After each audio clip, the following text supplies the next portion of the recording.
વિદ્યાર્થી મિત્રો સ્વાગત છે એક્ઝામ ટુડે પર ફ્રેન્ડ 19 માર્ચ 2024ના રિલેટિવ કરંટ અફેર્સની ડિસ્કશન આ વિડીયોમાં આપણે કરવાના છે તો છેલ્લે સુધી વિડીયો સાથે બની રહેજો કરંટ અફેર્સ ઇમ્પોર્ટન્ટ ટોપિક છે દરેક એક્ઝામમાં પ્રશ્ન પૂછવામાં આવે છે મિત્રો ટોપિક પર આવીએ 19 માર્ચ 2024 ક્વેશ્ચન નંબર 1 છે હાલમાં સેન્ટ પેટ્રિક દિવસ ક્યારે મનાવવામાં આવ્યો તો ફ્રેન્ડ વાત થઈ છે અહીંયા સેન્ટ પેટ્રિક દિવસની એ દર વર્ષે 17 માર્ચે મનાવવામાં આવે છે સેન્ટ પેટ્રિક કોણ છે તો મિત્રો સેન્ટ પેટ્રિક એક ઈસાઈ ધર્મ પ્રચારક હતા ખાસ કરીને એમણે આયર્લેન્ડ જે દેશ છે ત્યાં તેમણે ધર્મ પ્રચાર કર્યો અને કહેવાય છે કે ત્યાં આ આયર્લેન્ડ જે છે ત્યાંથી જે જીવાણુ છે જે સાપો છે એ બધાને એમણે નષ્ટ કર્યો તો એવી મિત્રો લોક વાર્તા છે આપણા માટે ઇમ્પોર્ટન્ટ છે આ સેન્ટ પેટ્રિક દિવસ ઘણી વખત એક્ઝામમાં પૂછવામાં આવે 17 માર્ચના રોજ દર વર્ષે મનાવવામાં આવે છે મિત્રો હાલમાં 16 માર્ચે રાષ્ટ્રીય વેક્સિનેશન દિવસ 15 માર્ચે વિશ્વ ઉપભોક્તા અધિકાર દિવસ 14 માર્ચે વિશ્વ કિડની દિવસ 13 માર્ચે નો સ્મોકિંગ ડે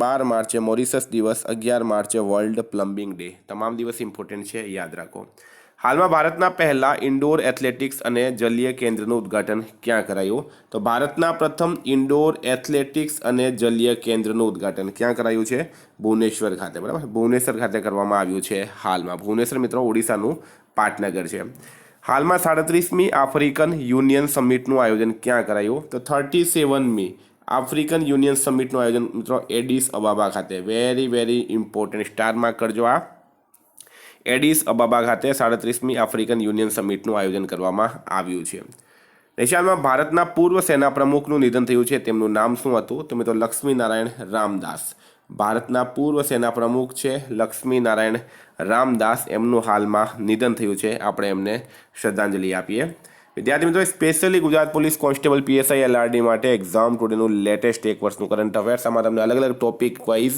44થી વધારે કરંટ અફેર્સની પીડીએફ મળશે છેલ્લા એક વર્ષની લેટેસ્ટ 1 યરની કરંટ અફેર્સની પીડીએફ મળશે 10,000થી વધારે પ્રશ્નોનો સમાવેશ છે day wise month wise current affairs provide કરવામાં આવેલું છે ગઈ તમામ એક્ઝામમાં 100% કરંટ અફેર એક્ઝામ ટુડેમાંથી પૂછાયું છે તો કરંટ અફેર્સની પીડીએફ માટે માત્ર 250 રૂપિયા 9510411961 પર ગૂગલ પે ફોનપે પેટીએમ કંઈ પણ કરો સ્ક્રીનશોટ મોકલી આપો 2 મિનિટમાં પીડીએફ મળી જશે હાલમાં આરબીઆઈએ કઈ બેંક પર 29.55 લાખ રૂપિયાનો દંડ લગાવ્યો છે તો રિઝર્વ બેંક ઓફ ઇન્ડિયા દ્વારા કઈ બેંક પર 29.55 લાખ રૂપિયાનો દંડ લગાડવામાં આવ્યો તો ફ્રેન્ડ રાઈટ આન્સર છે આમાં બંધન બેંક બરાબર બંધન બેંક શા માટે લગાડવામાં આવ્યું તો આરબીઆઈની ગાઈડલાઇનનો ઉલ્લંઘન કર્યું હતું હવે આરબીઆઈની સ્થાપના 1 એપ્રિલ 1935ના રોજ થઈ હતી એનું હેડક્વાર્ટર મુંબઈ ખાતે આવેલું છે એના હાલમાં ગવર્નર છે શક્તિકાંત દાસ એશિયામાં કયા દેશમાં જ્વાળામુખી વિસ્ફોટ પછી ઇમરજન્સીની જાહેરાત કરાઈ છે તો જ્વાળામુખી વિસ્ફોટ પછી ઇમરજન્સીની જાહેરાત ક્યાં કરવામાં આવી તો ફ્રેન્ડ આઇસલેન્ડમાં બરાબર આઇસલેન્ડ દેશ જે છે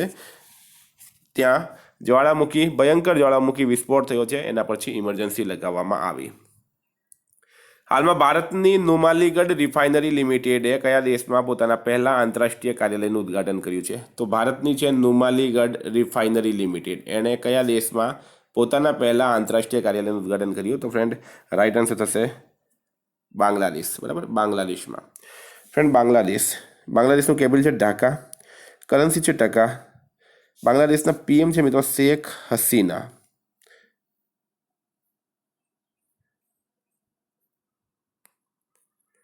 હાલમાં કયો દેશ મરને મેં સહાયતાને લીગલ બનાવશે હવે આ મરને મેં સહાયતા શું છે આ એક સ્પેશિયલ વર્ડ છે મિત્રો તમે આપણે ભારતમાં સાંભળ્યું હશે ઈચ્છા મૃત્યુ બરાબર ઈચ્છા મૃત્યુ તેવી રીતના હવે મરને મેં સહાયતા એટલે કે મરવામાં હવે ફ્રાન્સ સરકાર સહાય કરશે કેવા લોકોને ફ્રાન્સમાં ઘણા એવા લોકો છે જેમની ઉંમર વધારે થઈ ગઈ છે એમને બોડી પ્રોબ્લેમ છે એમને કંઈક બીમારી છે બરાબર પણ એમની મૃત્યુ થતી નથી અને તે લોકો અત્યારે ભોગવી રહ્યા છે તો એવા લોકોને મરવામાં સહાયતા ને લીગલ એટલે કે વૈધ્ય બનાવશે ફ્રાન્સ સરકાર હવે મિત્રો વાત કરીએ ફ્રાન્સની તો ફ્રાન્સના પ્રેસિડેન્ટ કોણ છે હાલમાં એમ્યુનલ મેક્રોન ફ્રાન્સનું કેપિટલ છે મિત્રો પેરિસ ફ્રાન્સની કરન્સી છે યુરો હાલમાં હેનલે પાસપોર્ટ ઇન્ડેક્સ 2024માં ફ્રાન્સ ટોપ પર રહ્યું છે અને ભારત 85માં નંબરે રહ્યું ડિજિટલ વિઝાની રજૂઆત કરવાવાળો પહેલો યુરોપીય સંઘ રાષ્ટ્ર ફ્રાન્સ બન્યો છે ફ્રાન્સમાં તમિલ કવિ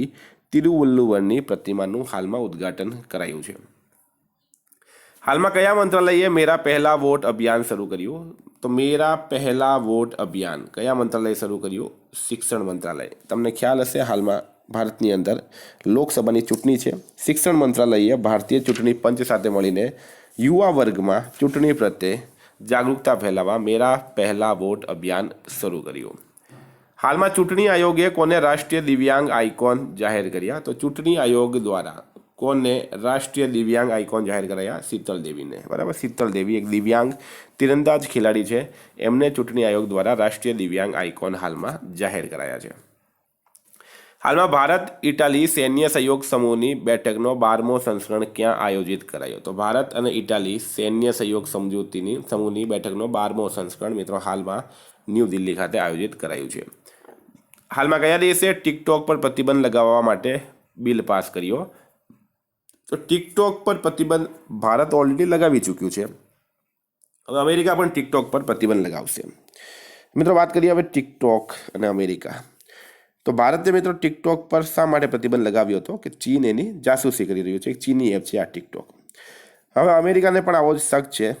તો અમેરિકાની વાત કરીએ. અમેરિકાના પ્રેસિડેન્ટ છે Joe Biden, vice president Kamala Harris, અમેરિકાનું કેપિટલ છે વોશિંગ્ટન ડીસી, અમેરિકાની કરન્સી છે US ડોલર.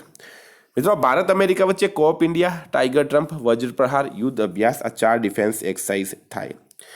અમેરિકાએ ભારતને 31 પ્રીડેટર ડ્રોન વેચવાની મંજૂરી આપી. સ્ટાર્ટઅપ ફંડિંગ વૈશ્વિક રેન્કિંગ 2023માં અમેરિકા ટોપ પર રહ્યું છે. ફિનટેક યુનિકોર્નના મામલામાં પણ અમેરિકા ટોપ પર છે. હાલમાં દ્વિપક્ષીય સંબંધોને પ્રોત્સાહન આપવા માટે કયા દેશના વિદેશ મંત્રી સર્ગેઈ એલિનિક ભારત પહોંચ્યા છે? સર્ગેઈ એલિનિક ભારત પહોંચ્યા છે બેલારુસના. સ્ટારમાં કરજો, ઇમ્પોર્ટન્ટ રહેશે. હાલમાં સ્ટાર્ટઅપ મહાકુંભ ક્યાં શરૂ થયું? તો મિત્રો સ્ટાર્ટઅપ મહાકુંભ જે છે એ ક્યાં શરૂ થયું છે? ન્યૂ દિલ્હી ખાતે. ન્યૂ દિલ્હી ખાતે હાલમાં સ્ટાર્ટઅપ મહાકુંભની શરૂઆત થઈ. હાલમાં કોને CBSEના નવા અધ્યક્ષ નિયુક્ત કરાયા? તો central board for secondary education CBSEના નવા અધ્યક્ષ નિયુક્ત કરાયા છે મિત્રો રાહુલ સિંઘને. કોને? રાહુલ સિંઘને. બરાબર. CBSEની સ્થાપના 1929માં થઈ હતી. એનું હેડક્વાર્ટર ન્યૂ દિલ્હી ખાતે આવેલું છે. હાલમાં નાણાકીય વર્ષ 25 માટે ફિન્ચ રેટિંગે ભારતની વિકાસ દર કેટલા ટકા રહેવાનું અનુમાન લગાવ્યું છે? તો મિત્રો 7%. બરાબર. પહેલાં 6.5%નો ટાર્ગેટ હતો, હવે 7% લગાડ્યો છે. હાલમાં કયા રાજ્યમાં મિશન પામ ઓઇલ અંતર્ગત પહેલી ઓઇલ પામ પ્રોસેસિંગ મિલનું ઉદ્ઘાટન કરાયું? કયા રાજ્યમાં મિશન પામ ઓઇલ અંતર્ગત પહેલી ઓઇલ પામ પ્રોસેસિંગ મિલનું ઉદ્ઘાટન કરાયું? તો રાઈટ આન્સર છે મિત્રો અરુણાચલ પ્રદેશ. હવે અરુણાચલ પ્રદેશ CM છે પેમા ખાંડુ, કેપિટલ છે મિત્રો ઇટાનગર. 100% ઘરેલું જળ કનેક્શન આપવાવાળો પહેલો ઉત્તર પૂર્વી રાજ્ય અરુણાચલ પ્રદેશ બન્યો છે. તો ફ્રેન્ડ આ હતા કરંટ અફેર્સના પ્રશ્નો. રિવિઝન 18/3/2024. રાષ્ટ્રીય ટીકાકરણ દિવસ 16 માર્ચે મનાવાય. જારી વૈશ્વિક માનવ વિકાસ ઇન્ડેક્સમાં ભારત 134માં સ્થાને છે. ગુજરાતની કેટલી મહાનગરપાલિકા ખાતે ત્રિદિવસીય મિલેટ મહોત્સવનું આયોજન કરાયું? તો 8. કોણે સાઉદી અરેબિયન ગ્રાન્ડ પ્રિક્સ જીતી છે? મેક્સ વર્સ્ટેપને. કોણે ભારતીય નૌસેનાના મુખ્યાલય નૌસેના ભવનનું ઉદ્ઘાટન કર્યું? તો રાજનાથ સિંઘે. કયા રાજ્યના મુખ્યમંત્રીએ ભારતની પહેલી LNG સંચાલિત બસ લોન્ચ કરી? તો મહારાષ્ટ્ર રાઈટ આન્સર છે. હાલમાં કોણે પોતાના dragon fire laser directed energy વેપનનું સફળ પરીક્ષણ કર્યું? તો બ્રિટેને કર્યું. કઈ નદી પર શાહપુર કાંડી ડેમ પ્રોજેક્ટનું નિર્માણ કરવામાં આવ્યું? તો રાવી ખાતે. હાલમાં ક્યાં વિશ્વ આધ્યાત્મિક મહોત્સવનું આયોજન કરાયું? તો હૈદરાબાદ ખાતે. હાલમાં કોણે પ્રસાર ભારતીના નવા અધ્યક્ષના રૂપમાં કાર્યભાર સંભાળ્યો? તો નવનીત કુમારે. હાલમાં કોણે દુનિયાનો સૌથી તાકાતવર રોકેટ સ્ટારશિપ લોન્ચ કર્યો છે? તો સ્પેસ એક્સે. હાલમાં કોણે digital crime management system launch કર્યો? તો અમિત શાહે. હાલમાં કોણે ઇથેનોલ 100 નામનો એક નવો બલ્ટન લોન્ચ કર્યો? તો હરદીપસિંહ પુરીએ. કયા દેશે દુનિયાની પહેલી 3D પ્રિન્ટેડ મસ્જિદનું અનાવરણ કર્યું? તો સાઉદી અરબ રાઈટ આન્સર છે. હાલમાં પૂર્વી ભારતની પહેલી આધુનિક હની ટેસ્ટિંગ લેબનું ઉદ્ઘાટન રાંચી ખાતે કરાયું છે. હાલમાં રાજ્યમાં પાંડવોલા ગુટ્ટાને વિશેષ ભૂવિરાસત જાહેર કરાયો. કયા રાજ્યમાં? તો તેલંગાનામાં.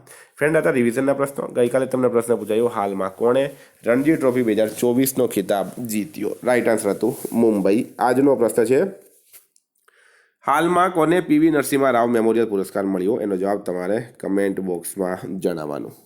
ફ્રેન્ડ વોટ્સઅપ અને ટેલિગ્રામની લિંક ડિસ્ક્રિપ્શન બોક્સમાં આપેલી છે. PDF માટે 9510411961 પર કોન્ટેક્ટ કરો. Thank you. ફરી મળીશું નવા વિડીયો સાથે. જય હિન્દ.